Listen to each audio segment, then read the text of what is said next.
this long unbeaten run, obviously now under threat when they go to Man United on Wednesday, but probably without Mesut Ozil, the best paid player at the club rather. Where do you think his future lies for under Emery? Well, that is kind of a side story, isn't it, to the whole Unai Emery era now. That how do you deal with that? Arsenal couldn't have played in the manner that they did against Tottenham, I don't think, with Mesut Ozil in the side. So it's a massive problem.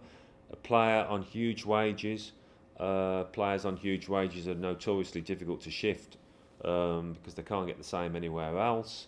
At the moment, he seems to be playing hardball. Whether Mesut had a back spasm, whatever, we don't know. But he's dropped him in the past. So how that pans out, it's a problem he could do without. That's the short and sweet of it. It's something that I'm sure Unai Emery would prefer to have not had in his inbox in these first few months. Also close to home, he's now discovered what the atmosphere is like at a North London derby. Tottenham was saying that they were the best team in London beforehand. How do you see that rivalry between Arsenal and Tottenham panning out this season for the world? Who's going to finish on top this season? Good question.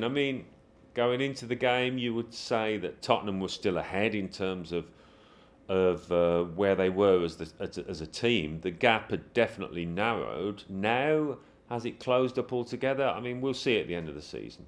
Spurs will be really disappointed with how things panned out in that second half because there wasn't a reaction. But maybe that game against Inter Milan had an effect. They're still a very good team.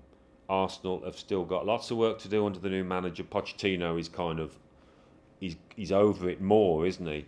But definitely, yeah, it's a much closer contest now. Do you think they both need to recruit more players to catch up with the top one, top two?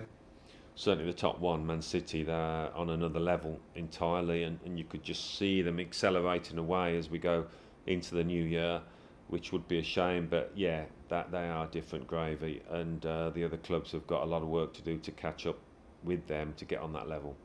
Just finally out, the momentum from this victory over Tottenham and going unbeaten for so long, does that mean Arsenal are proper challengers for a top four finish in Emery's first season? They're definitely challengers, you can't deny them that. I always thought it would be difficult to finish in that top four, but I commentated on the Chelsea game against Fulham, and you're thinking, I don't know, how much better are Chelsea than Arsenal? We've spoken about Spurs. That there's a chance for Arsenal there if they can keep things together, if they can plug those gaps in a leaky defence up until now. Certainly not against Tottenham, it wasn't at times. But if they can tighten things up, why couldn't they push for a top four place? And in his first year, that'd be a great achievement.